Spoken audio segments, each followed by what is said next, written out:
I'm your number one fan. We all go a little mad sometimes. Whatever you do, don't fall asleep. What an excellent day for an exorcism. My mom and dad are gonna be I see dead people. Hello. Hi. Welcome back to the Killer Cuties podcast. Happy Tuesday. The happiest of Tuesdays. Well, let's not get ahead of ourselves. You're right. The year is still early. Yeah. It is a Tuesday. It is. I hope this Tuesday is happy, but I hope that your happiest Tuesday this year is yet to come. Yeah. Right? Like that's like a fun thing. Look forward to your happiest Tuesday. Yeah. I mean, I hope they're all happy. Yeah, I hope you never have a bad Tuesday. Yes. And how could you when Killer Cuties podcast releases? That's true. I can't imagine having a bad day when the best podcast ever is released. At some point between the hours of like 6:30 and 2 o'clock in the afternoon. Yeah, sometime today it's gonna come out. Well, it's our last episode of March. It is. Tell them what it means. It means that we are a quarter of the way done with the year. Also, we're going to tell you all the horror movies that are coming out in April. Well, no, we're going to tell you all the horror movies that are coming out in April that we were able to find. Yeah. I'm pretty sure it's most of them. Yeah, there's quite a few. Yeah, there's a lot. Would you like to kick us off? Oh, yeah, I can start. Great. Okay. On April 2nd, we get Screamboat, finally. That's the opportunistic Steamboat Willie finally hit the public domain slasher, starring David Howard Thornton of Terrifier fame. Tyler Posey, is that his name? So, yeah, you said that last episode, and I just took your word for it. Yeah. Tyler Posey's not in that movie. He fucking is. Jesse Posey, his little brother, is in that movie. But so is Tyler. I did not see him on the cast list. He's in the trailer. He's in the trailer? Are you sure it wasn't his brother? I don't think so. Unless they look identical. Well, then maybe he does have a cameo. I don't know. I saw Jesse Posey. I did not see Tyler Posey. Okay, we'll be right back in 2 minutes after we watch this trailer again. Let me look through IMDb too, because... No, he is. He is. Never mind. You're right. Thank you. Yeah, he wasn't on the cast list on like Google. Yeah, that's so weird. He must just be in it for a second. Anyway, yeah, maybe it's just like an opening kill or something. That'd be fun. Ooh, that would be fun. Hey, big brother, come get killed by David Howard Thornton in this movie. Anyway, in Screamboat, a late-night boat ride in New York City becomes a struggle for survival when a seemingly harmless mouse transforms into a dangerous monster. And that comes out on April 2nd. Am I going to keep going? Do I just go through all of these that I've got so many? Yeah. You do the first half, I'll do the second. Okay, sounds good. So then on April 4th, we have 4 movies. First, Hell of a Summer follows 24-year-old camp counselor Jason, who arrives at Camp Pineway to discover that a masked killer is lurking on the campgrounds, brutally picking counselors off one by one.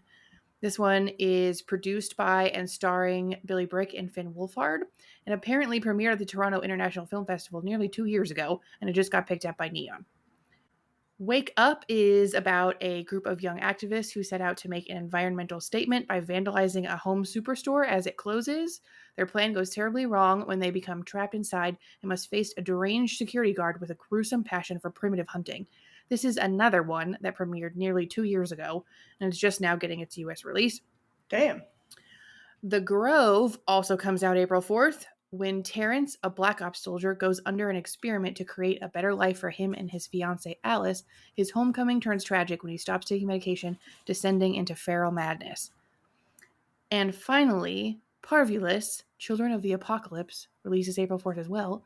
In a dystopian future ravaged by a viral apocalypse, 3 young brothers find themselves isolated in a remote cabin deep within the woods, harboring a dark and disturbing secret in their basement.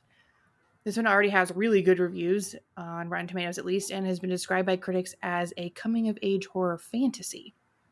Oh. Those last 4 were coming out on April 4th, and then we've got one more from me. April 11th, Marshmallow is releasing. When a once fabled campfire tale becomes real, a group of campers uncover a profound secret that questions their very existence. All right. The poster is really cool. The poster is very like 70s, 80s slasher film, kind of like Nightmare on Elm Street and Friday the 13th vibes, like poster vibes. The poster looks Okay. cool. I like that. I like that. Yeah, me too. I feel like there. No, you only said two that made me feel like summer camp vibes, but still, yeah. I feel like that era of movie is coming out now because it's close to summer. So Yeah. I'm so excited. Yeah. It looks fun. Everything looks fun. They all look great. Nice. I'll take the last half of April.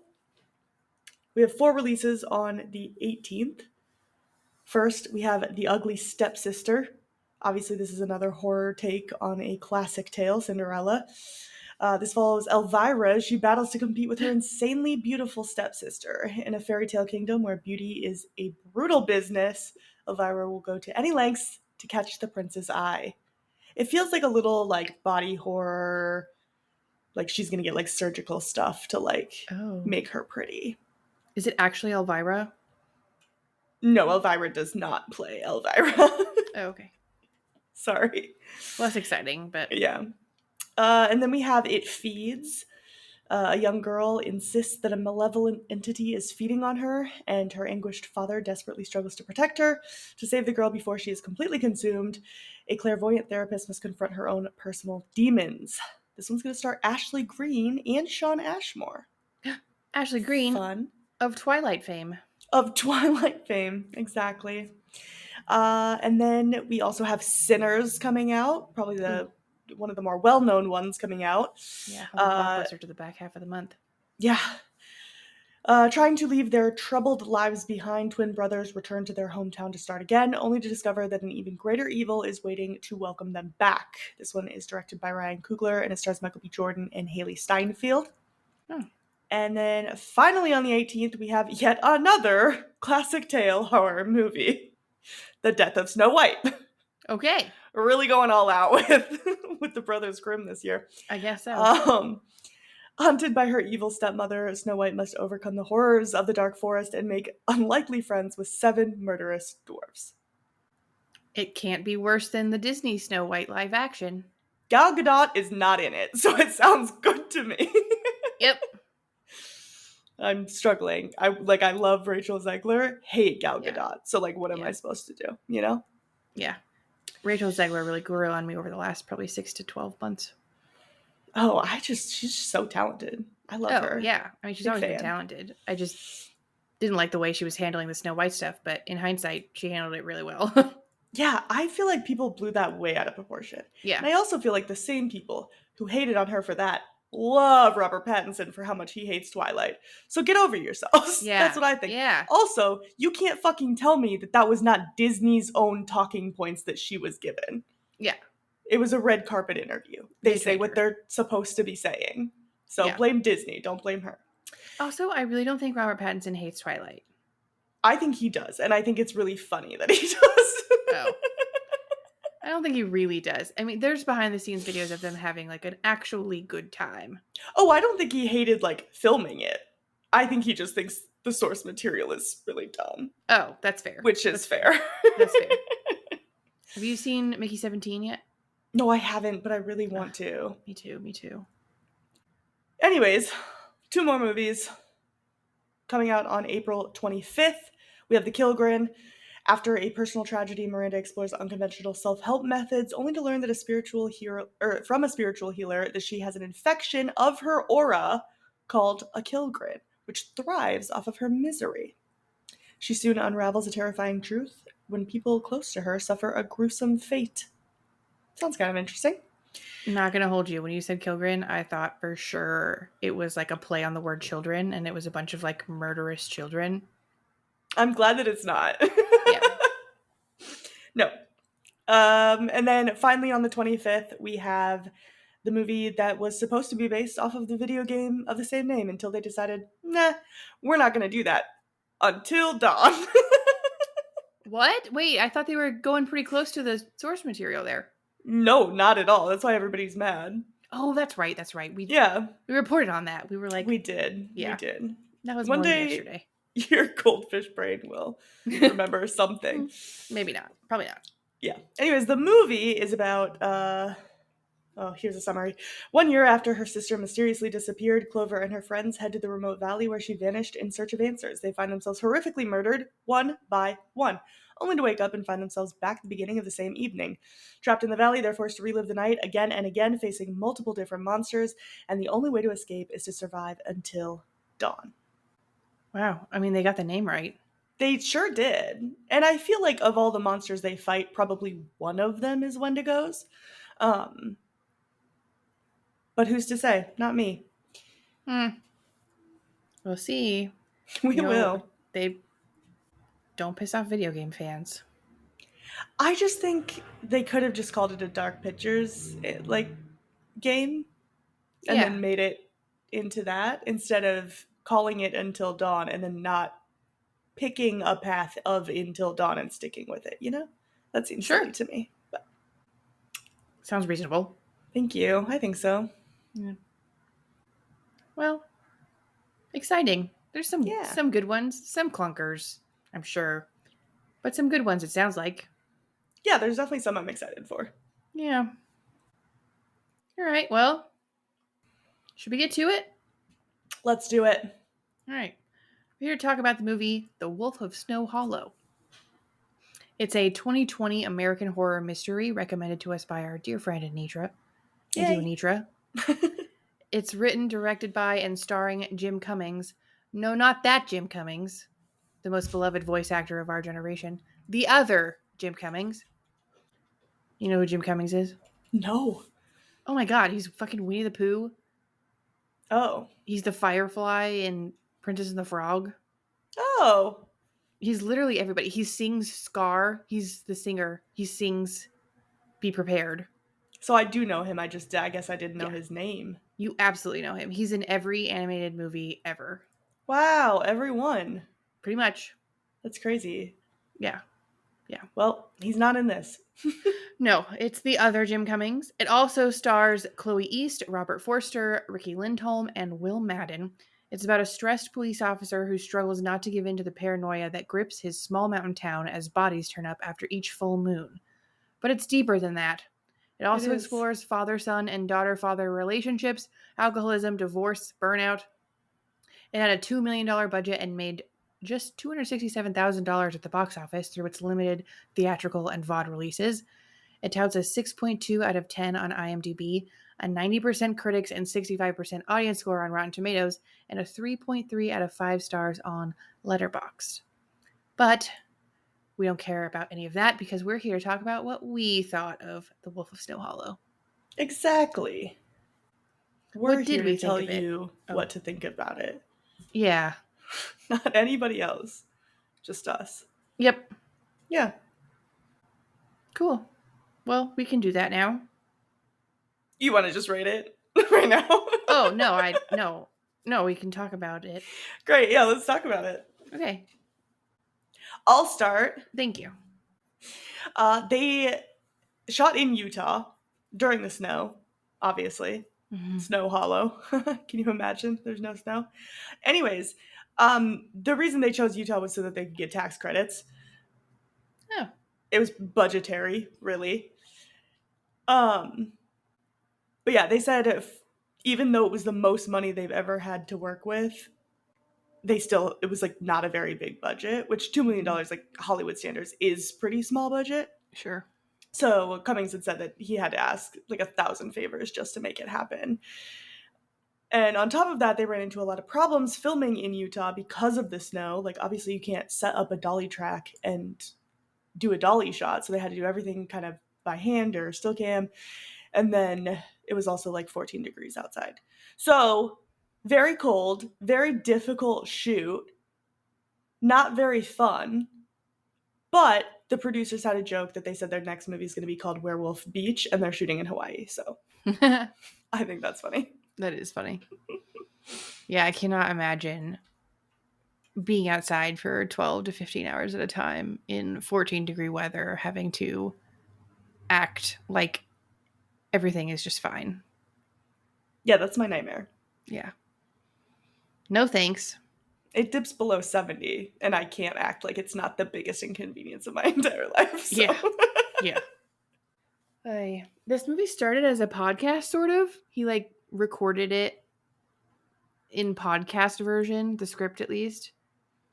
And he did it in what looked like a motel. There's a YouTube video called The Wolf of Snow Hollow Behind the Scenes Chapter 1. They're on his YouTube. There are no follow-up videos. There's no chapter 2, chapter 3, nothing. It's just this one.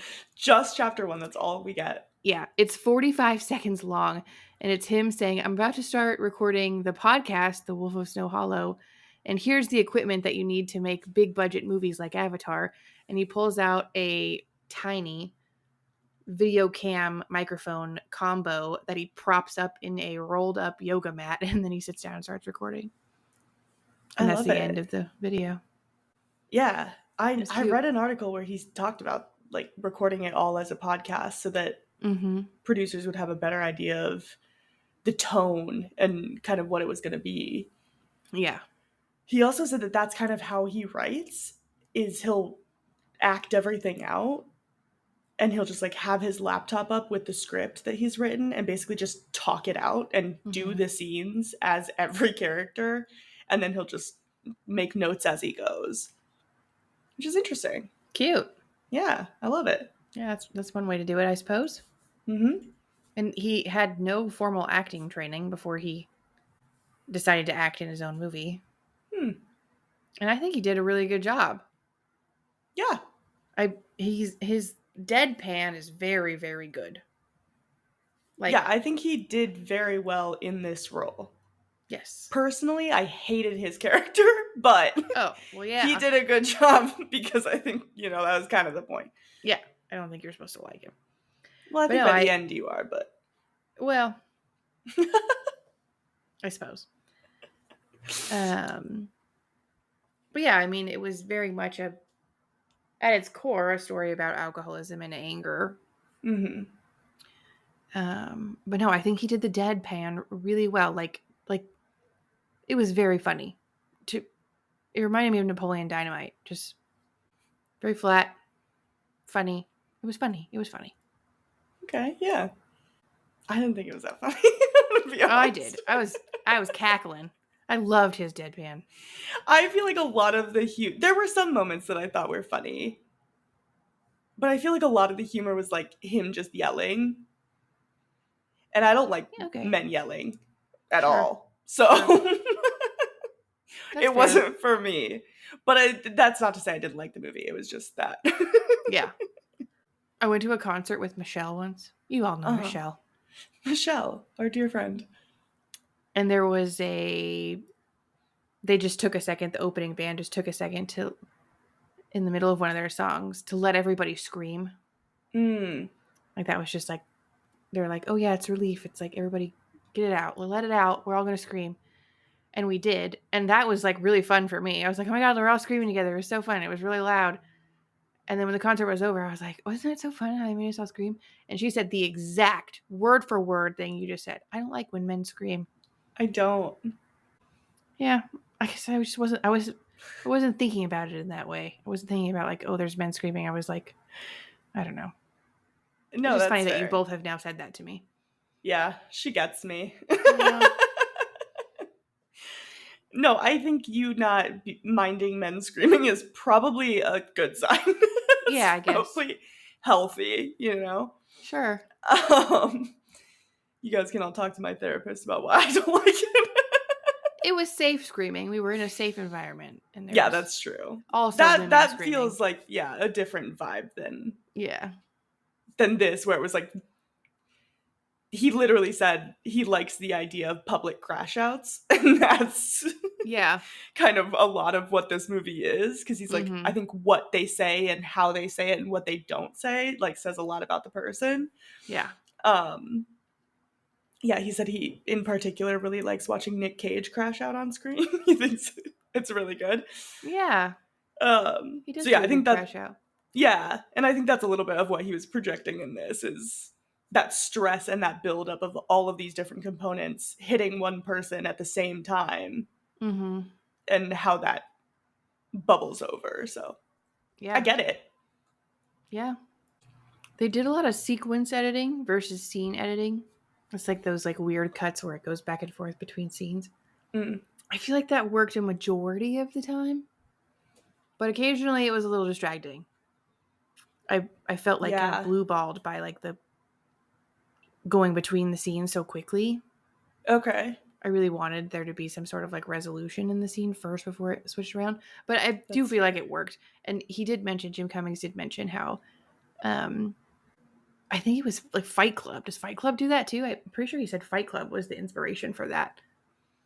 I haven't seen Fight Club in 10 plus years. Yeah, I've never seen it, so I couldn't tell you.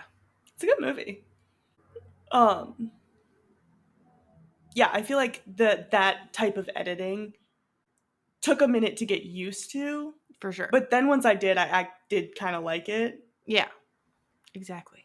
Yeah, it kind of added to the chaos and almost the stress of it all. Yeah, no, absolutely. Yeah. And this movie was nothing if not stressful. Yeah, you could definitely feel the character's stress. Yeah. I also, speaking of like the way it was like edited or whatever, I watched this on my phone while I was working. And during the opening sequence, I kept flipping my phone over because I thought that it was playing upside down. Oh, But it was actually the scenes were upside down and the text was right side up. So I kept flipping it over and I'm like, what the fuck is happening with my phone? Just please, can you play this right side up? Until I finally realized that the letters were the right side up.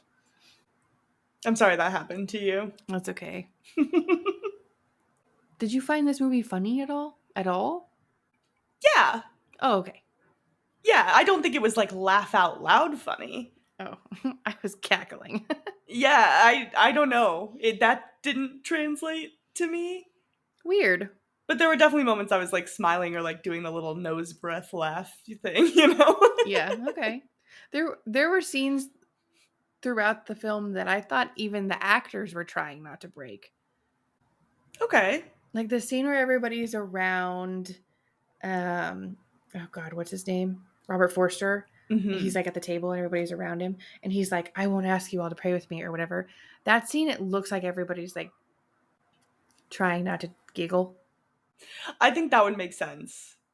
I think also Robert Forster was very beloved on set. I'm sure. I heard nothing but amazing things, and Jim Cummings even said they asked him on a whim because they were like, there's no way he's going to say yes to this. Like, we're Yeah. nobodies. And he was like, of course I want to do this. It sounds great. Yeah. So, and it was his last film, too. Yeah. He died of cancer. I know. Rest in peace. Poor guy. Yeah. But no, yeah, if you watch it again anytime soon, just look at everybody around. And it looks like they're about to break. I could see that. That was one of the more funny parts. Yeah. Yeah, yeah. And then it just kind of devolved into a very sad film. Like after his character passes. Yeah, and the daughter's in the hospital and they're like yelling at each other and Yeah. she has to like drag him into the house and yeah, Jim Cummings actually said that he sat down with his brother who has been in AA at that time for about 10 years. wow. And basically just went through the relapse scene and how that was going to go. And, you know, he said, is him drinking the Listerine, is that too much? And his brother said, no, it's 16.5% alcohol. And just the fact that his brother knew that, he was like, oh my God, like, that's what it's like. Yeah. You know? So. Oof. Yeah. There's also, he found out, apparently they put an ingredient in it that if you drink too much of it, you throw it up. Yeah. Like purposely for that reason. So. Mm-hmm. Interesting. Learned Very a lot about interesting. Listerine during this. One time when I was like 19 years old, I had a UTI and I went into the doctor and what is that face? Just waiting to see where this goes. Oh. Anyway, I had to get antibiotics and they're like, okay, here are your antibiotics. And the doctor's like, Thanksgiving's next week. Are you going to drink? And I'm like, I'm 19. I'm not allowed to drink. And he's like, are you gonna drink? Are you drinking? Because it's really important for me to know. And I'm like, no, I'm not drinking. What the hell? I'm 19 years old. And he's like, okay, well, if you change your mind, if you change your mind, you will vomit the second the alcohol hits your lips. Because of the medicine. And that's what I learned. I think it's Flagyl. Is used in alcoholism cases. They put them on it because then if they relapse, if they drink, they vomit immediately. So I wonder if it's the same drug, the same like component. I doubt it, because people who drink alcohol can drink Listerine without.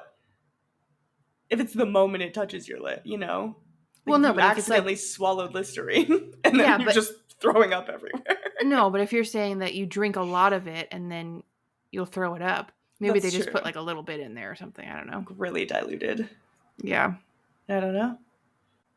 That's good of the doctor to tell you that, though. I knew quite a few 19-year-olds who were drinking on Thanksgiving. Yeah. Not me, though. Uh-huh. I would never. I genuinely did not have a drink until I was 21. Well, except when my nun smuggled me off a boat to have a drink in Mexico once. We're so different, you and I. Yeah. How did we find each other? Yeah, by the time I got to my 21st birthday, I was like kind of over the bar scene. I didn't even go out. Oh my God. There's Crazy. Not a lot to do in Iowa, let me tell you what. I don't even know how I would have gotten into a bar. A fake ID? I'm not telling how I would have gotten a fake ID.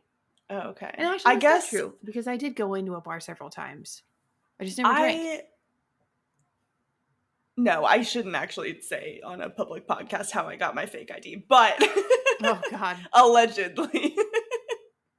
But I'll tell you off the podcast now. Thank you. And how just to I be clear, acquired that. I don't have any siblings that could have given me theirs, so not to say that's what you were going to say, but it is a nice life hack, you know, if you have an older sibling. Not to say that's I would never, but allegedly, if someone had an older sibling who was 3 years older and therefore turned 21 when you turned 18, and, you know, allegedly their ID expired and you could use their old one, that would be a way that maybe an underage person could get into a bar. That's not a fake ID. That's a real ID. That's true. It is a real ID, but it's not mine, you know. Allegedly. Not. I would never. And I wasn't saying that that's what you did. No, listen. No one's saying that's what I did. But if one were to do that, I could see how that would work. Yeah. Anyways, let's talk more about the movie. Yeah, we were talking about alcoholism. Great. Yeah, I don't know. Like that scene in particular where it just kind of devolved into a really sad, like I was tearing up a little bit. Just that, like, my biological father is an alcoholic, and it sort of forces a, accelerated growing up on children when your parent is an addict of some kind. And I think Chloe East did a really good job of portraying that sort of like, I don't want to be the grown-up. I shouldn't have to be the grown-up, but here I am being the fucking grown-up. I feel like she did a really good job there, and it was like really powerful. She did, yeah. And for all our differences, we do have that in common. Yeah. So yeah, also, I mean, luckily I do feel I was, for the most part, shielded from that. Sure, yeah. My mom kind of hightailed it out of there, but with us in tow. Yeah. Thank you for clarifying. Yeah. she left us with our dad. Yeah. I'm kidding. But yeah, it's she did a great job of portraying that, and I think any kid who has a parent who's suffered that, even if you were shielded, you can't be completely, like, at a certain point what's happening, and you're gonna touch on that at times. So I do think that was well done. Yeah. And then I loved the ending where, like, the very ending where he, like, gives her everything that she needs to take care of herself. Yeah. And just kind of, like, lets it go a little bit. I will say I'm kind of learning that he can't hover and control everything Yeah. about her. Yeah. I'm not like a huge fan of the like dads with shotguns trope, like, oh, you're gonna come near my daughter like that. Me That's neither. so dumb. But this was like a fun, like light sort of adjustment to that trope, I felt like. More of like a women empowerment version. Like, Yeah. I'm just giving you the tools that you need to take care of yourself. Whether you wanna Yeah, only women should have guns. Yeah, I agree. I agree. Thank Now you. that's a gun control policy I can get behind. I- None at- or only women. Yeah, none or only women. That's my only two options. Yeah, I also like that they kind of subverted the expectation that he's going to take over for his dad as Yeah. sheriff, and it's the only sane, competent police officer Mm-hmm. instead. Which I did also like. Like, they very much showed the failings and the incompetence and the toxic masculinity that comes with the police force. So, appreciated that as well. Yeah. I mean, I don't know that necessarily it was like a commentary on that. But It was. Oh, okay, good. From interviews, he Oh, talked a little bit about how it can just be like a very horrible place for women, and that's why he liked Ricky Lindholm so much, who plays Detective Robson, who then becomes sheriff, because he's like, she's the character, like she did such a good job portraying this character in a way that made the audience empathize with her. Like, it's her in the audience, and that's like kind of the journey. Like, everybody's kind of rooting for her, and that's what he wanted. Oh, good. Yeah, so he did kind of talk a little bit about that was intentional. Oh, good. I didn't want to give him credit for it if it wasn't intentional, but yeah, I don't think it was like as like I don't think he's like against cops or anything. Like, he also talks about how serial killers was a big inspiration for him, and he read like all of John Douglas's books, who, if you don't know, John Douglas is an author, but he also worked in the FBI. He was one of the first ever criminal profilers. He wrote the book Mindhunter, which the Netflix series was based off of. So he like read all of his books and was really interested in like the serial killer aspect. And so that's why we have the ending in this that we do, and it's not an actual werewolf. It's just a guy, because he was like, I think that that's scary enough that we don't need a monster too. But yeah, so I think he like respects the detective work of it all, but he said there's like definitely a type of personality that goes into police force work that like wants that glory and wants that like power. Right. And so he said even the scene where like they all get like the police officers kind of get riled up and his character immediately grabs for his gun. Like, that was even supposed to reflect how quickly things can be escalated, especially when you are given weapons and like your job is then to like exert that force on people who don't have anything. Like, that's not healthy always. So he talked about that in one article that I read, so I was like, good. Happy that it was intentional. I mean, add it to the list. He talks about so many like impactful, like important concepts, and this came out like as COVID hit. So it was even like before the whole George Floyd thing. Yeah, which I think they talked about in that same article. Oh. Because he obviously filmed this before that happened. And it was just released. And they said, like, obviously, like, right now, things are getting a little bit... I guess that's being brought to the forefront more so than it had been, so... Yeah, dicey. Mm-hmm. Fun. Well, not fun, but you know what I mean. Not fun. No. Speaking of the like supernatural element, not the supernatural element, but it's just a guy. Yeah. It took them 3 weeks to build the outfit, and only 2 scenes in the entire film were VFX.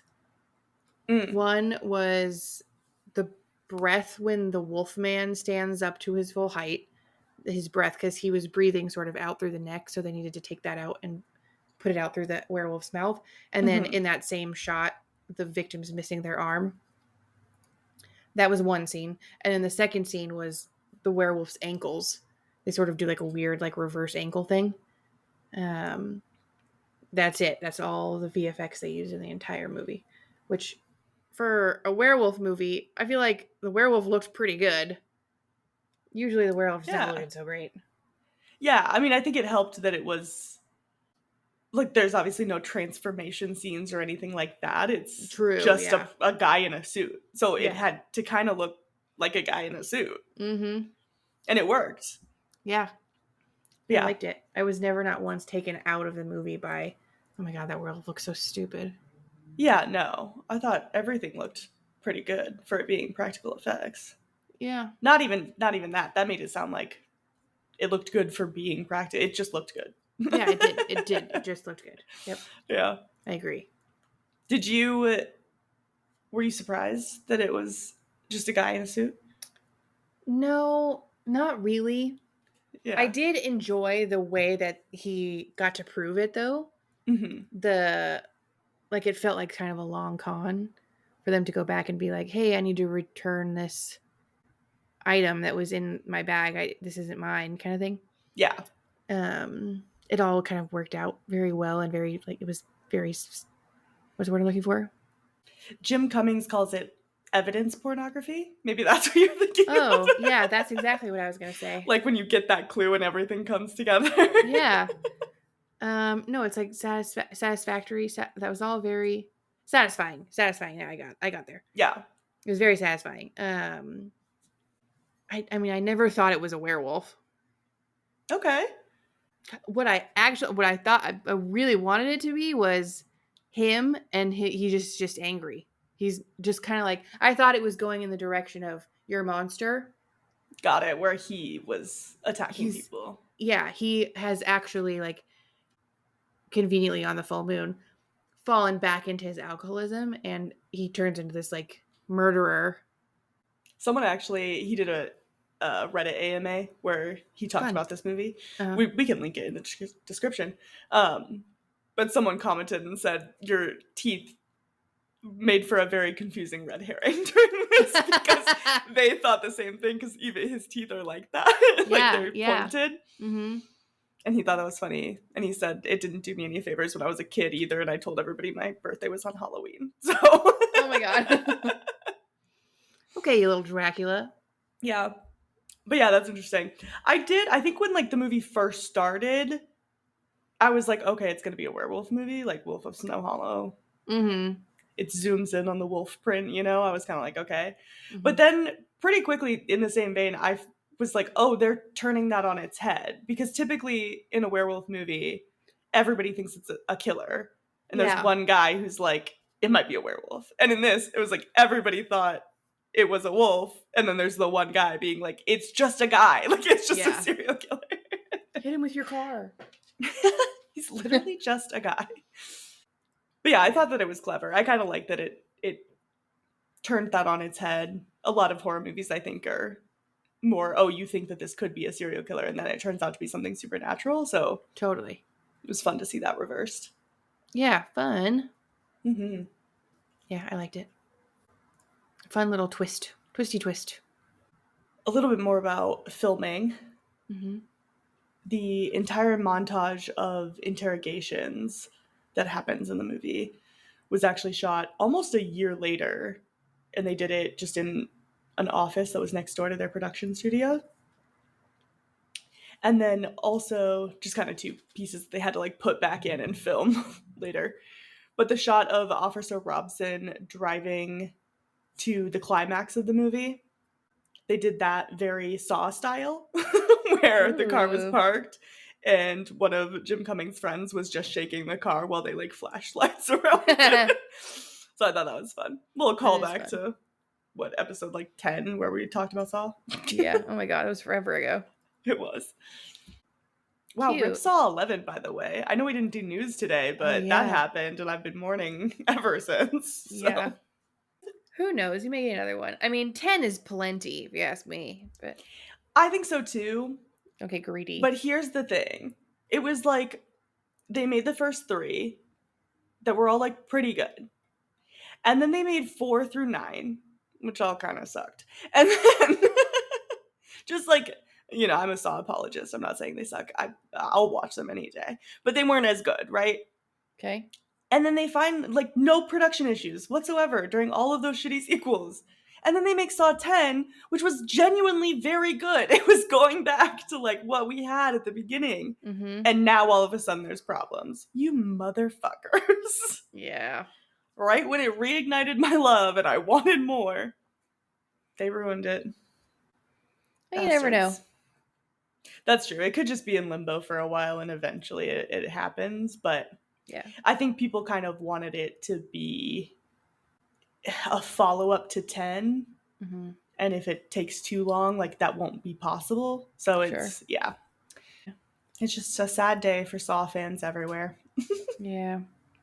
Tune in to episode 375 of Killer Cuties podcast where we announce That's Saw 11 back on the table, baby. in production.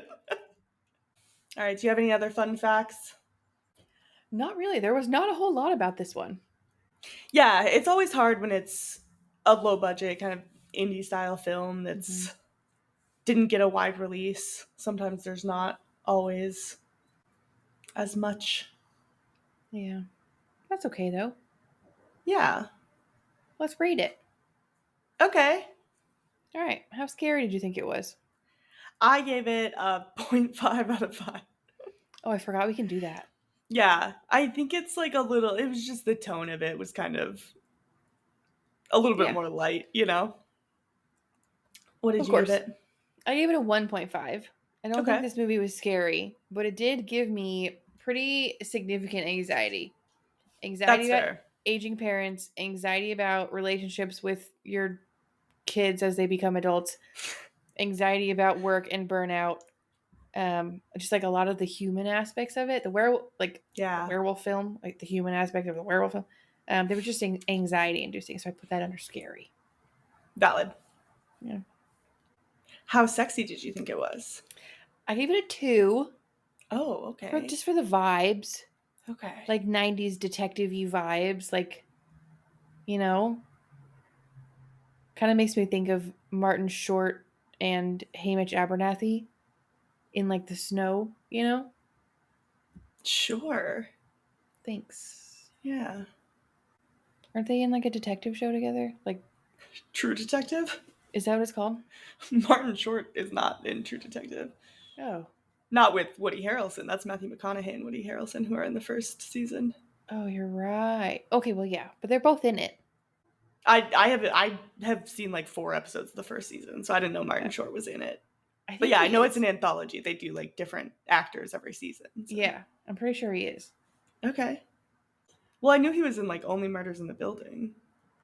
That is not who I'm talking about. That's Martin Short. Who am I talking about? I don't know now. I'm talking about the guy from The Hobbit. Martin Freeman? Martin Freeman. Thank you. He's in True Detective. That makes more sense to me. Yeah, honestly. I was like, I don't think he is in that, but I don't think he was. He was in the TV series Fargo. That's what I'm thinking of. Okay, I was like, that makes much more sense because he cited Fargo as an inspiration for this movie. So yeah, there you go. Oh wow, okay, there you go. Yeah, maybe that's what I was thinking of. Is True Detective in the snow? Fargo. No, True Detective. The season I've seen was not in the snow. It was like Louisiana summer. I think I just don't know what the fuck I'm talking about. I don't think you've ever seen True Detective. I've never seen either of them. Great. But those are the vibes I'm looking for. 90s detectives. Okay? Okay. Thank you. Yeah. How sexy did you think Wolf of Snow Hollow was? I didn't think it was sexy at all. I gave it a 0.5 out of 5. Okay. The vibes of these detectives were not sexy. At all. I don't know. It felt cold and bumbling. All the people were just bumbling idiots. I didn't feel any sexual attraction to them. And you'd think, oh, like Wolf, that's sexy. No, this guy's a weird big big weirdo creep. So not sexy. It didn't do it for me at all. I'm so sorry. I'm just getting soft in my old age, I think. Anything will harden me up. Oh. Oh God. Desperate is another word. Okay. It's your turn. It's my turn. How fucked up did you think it was? I gave it a 1.5. Half a point for him stealing the genitals off of a victim. Multiple times. That was weird. Yeah. And then 0.5 for the 3-year-old. Not ideal. That was sad. Yeah. Yeah. And I've had a change of heart after Nosferatu. I said, no more killing kids. We've done enough. So, Correct. We're good. We're good now. Yeah. Yeah, no more after that one. I gave it a 2 for that, and then just really like the emotionality of it all. Yeah. Like the gore wasn't excessive. It's just, the vibes. That's fair. Yeah, the vibes were fucked up. Yeah. All right. Overall, what did you think of our friend Anitra's pick of The Wolf of Snow Hollow? I really like this. I would watch it again. I think it's a really great indie in like vibes and in practice film. I would recommend it to just about anyone as just like a fun little detective-y, werewolfy movie. Yeah. It had a great story and a fun and accessible twist. I thought it was funny. I thought it was hilarious. I was laughing the whole time. I gave it a 3.5. Okay. Yeah, I liked it. What about you? I really thought your score was going to be higher than mine. Oh. But we have the same score. Wow, hooray! Why did you think that? I don't know. You just didn't really say anything negative about it at all. So I was like, oh, maybe hers is going to be like a 4 or 4.5 or something. Yeah. But yeah, I gave it a 3.5 as well. It's a good movie. It's a fun watch. And again, I like the ending. I think it's fun that it's just a guy. The reveal of it was really well done. I came to really like the editing of the chaos and everything. Mm-hmm. But yeah, it wasn't as funny as I wanted it to be, and I really hated the main character so much. I hated him. I hated watching him. I hated every time he opened his mouth. I hated him yelling. But that's personal issues that I'm working towards. So those were the parts that I was like not as in love with it. Yeah. But I get why it was there too. I'm surprised I found it funnier than you did. That's usually not our vibes. Yeah, I don't know what it was. I thought it was so funny. I think it was maybe just because I didn't like the main guy so much that like even when he was supposed to be like making jokes, I was like, well, not really making jokes, but like funny moments. Yeah. It was just not. I don't know. Weird. Although I didn't think his. Well, no, I still understand it's supposed to be a comedy. Oh. I also thought the first time I watched Napoleon Dynamite, I didn't think it was funny either. Same. Yeah, so maybe I just need to give it a rewatch. This is the second time you've watched it, though, isn't it? Laughing out loud. No, this is the first time I watched it. Oh, so you just watched it before I asked you had you watched it, but it was the one time. Yes. Got it. Okay. I thought you had watched it prior to this. No. Oh, okay. No, Anitra recommended it, and I hadn't seen it. Nice. So I was excited for it. But then I watched it before we did our last episode. Which is why I didn't predict it. That's right. Yes. Watch it again and see if you think it's funny. Yeah, I'll have to. I'll give it like a few months. Yeah, maybe in the winter time I'll watch it again. Yeah. And see if it hits right. Winter midday movies. I like it. Okay. All right. Would you survive? Yeah. Well, yeah. And I say that on vibes alone. On vibes alone? Yeah. You just feel like you'd live. Yeah. I'm not leaving my house in the cold. That's so valid. So I'm not getting murdered. Yeah. And if that guy kept talking to me, I'd punch him in the fucking mouth.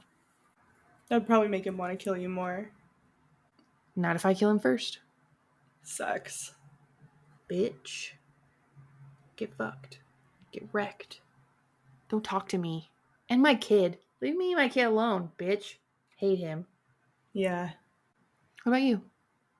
Yeah, I don't know. It feels like kind of like 50-50, right? Because he's just a guy. He's just a guy. Really He's skinny. just a serial killer. He's like and lanky. I've never been serial killed. So I think I have that going for me. Yeah. So far, so good. But have I ever come into contact with a serial killer? I don't know. I bet statistically you have. Yeah, but have I ever like spoken to one? I bet you have. Hey Google, what percentage of the population is serial killers? Oh, there's only 3 to 4,000. Is that the number 3? Like there's only 3 active serial killers, or are there 3,000 to 4,000? There's not that many serial killers. I thought there'd be more than that. Yeah, I don't think that there's a lot of them. So I don't think my chances are super high. Mm-hmm. Oh my God, there's only 25 to 50 active in the United States. That's an average of 37.5. There's 210 million registered drivers in the United States, which is 86% of adults. I don't think we have talked to a serial killer. What does the drivers have to do with serial killers? Oh, it's just like I don't know. It's just how many people are in it, like a rough estimate of how many people. Okay. Yeah, if there's only 25 to 50 at any given time, I do live in a highly populated area. However, I don't go into highly populated places that much. I'm saying my chances are probably higher because I live in a city with 3 million people. You know what I mean? But also, I don't think that your chances would be higher because I don't think a lot of the serial killing is happening in highly populated areas. Do you know how many serial killers have been in LA? Oh, a lot? Is it a lot? What my friend's dad caught the Night Stalker. That's how close to proximity I am to a serial killer. Well, yeah, back in the 70s, there were a lot more. So yeah, I do think my chances do go up. Okay. But I kind of stick to myself. I don't really talk to people I don't know. So I don't think I've ever talked to a serial killer. Yeah, that's fair. Unless it's like a checkout person or something. I don't know. But I'm going to say because I've never been serial killed, I'm surviving. Okay, that's fair. Thank you. That's good logic I think so. for our fake scenarios. Thank you. Well, cool. I'm glad we live. Me too. We live to die another day. Yeah. All right. This was fun. Thank you again to Anitra for suggesting this movie. I'm glad we finally got around to watching it. Me too. Very fun. Mm-hmm. You've already seen one of the movies we're watching next week.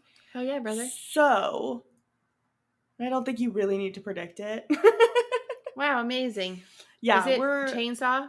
Yes. Hooray! Next week, we're going to be talking about the original Texas Chainsaw Massacre, as well as the 2003 remake. Sick. I think it's technically a remake, right? Yeah. Just making sure it's not like a requel or something like that. It might be. Yeah. It's been, last time I watched it was like 2005, so. Oh my God. It's been out that long? 2003. I said it. Oh, I didn't hear. That's okay. But yeah, we're going to be talking about both of them. I feel like, if you've seen one Texas Chainsaw Massacre, you haven't seen them all, but like you get the concept. I do get the concept. And I've played the game. Exactly. Which we moved on to from too fast, I think. Bubba's going to have a chainsaw. Yeah, the game, I don't know. It wasn't... I think we moved on too fast. Fun. I think we need to try it again. Okay. I liked it. It was like fresh DPD without the sweats. Yeah, but now there's sweats. Nobody plays that game. Uh-huh. Okay, well we can just get a full lobby. and then there won't be sweats unless we're the sweats. Plot twist, we're the sweats. We're the sweats. Yeah, I would play the game again, sure. Wow, great. We can talk more about it in the next episode of the Killer Cuties podcast. That's us. Can't wait. Woo. Don't forget to drop a like and a subscribe. Please. We're begging you. We really are. We would really appreciate it. Any support at all. We appreciate. But yeah. We'll see you next week. We will see you next week. Thanks for listening. Bye. Bye.